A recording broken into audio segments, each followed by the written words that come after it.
Sizlerge мәшһүр бабамыздың bir asıl sözün gıybrat etip баяндайын деп отырмын. Мәшекең айтады: "Ей жігіттер, естеріңде болсын. Шайтан ол битпен бүрге сықылды, бір жеріңнен денеге кіріп кететұғын кесек зат емес. Өзіңнің денеңдегі арамғанның жүрегіңе барып құбылып, жүрегіңді толқытып, өзіңді бұзатұғын шайтанда сол. Қан бұзылса, кісі бұзылады. Шайтан деген нәрсе өзіңнің ойың. Ой иесі шайтан жүрегіңе неше түрлі ой салады. Бәрін өзіңнің бұзылған қаныңның күші салады. Олай болса, көп ішіп, көп жеумен денеде екі арамзат көбейеді. Бірі қарын кебежесіндегі бір қап қи болса, ал бірі күлді денеңді аралайтұғын қан.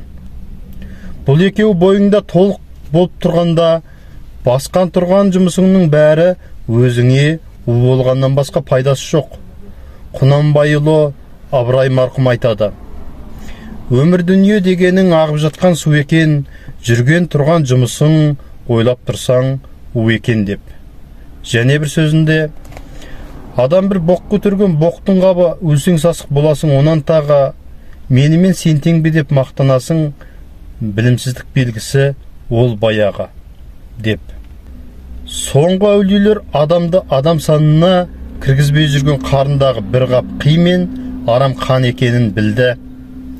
Сосын ішпек жемекті аз қылды.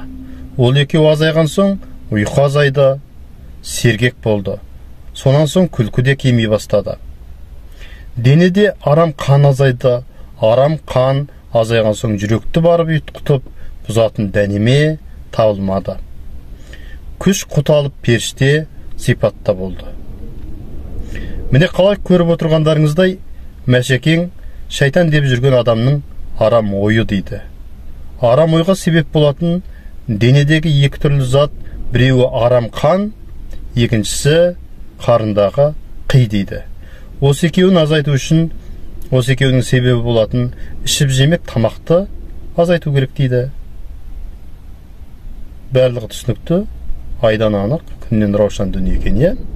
Бізде сонда тамақтан тыйылып, көп жеме деп айтатыны осы екен ғой. Сіздермен болған Нұрдәулет Есеғазы, Қазақ мінезі каналы. Видео ұнаса лайк басыңыздар, бөлісіп таратыңыздар, каналға жазылыңыздар.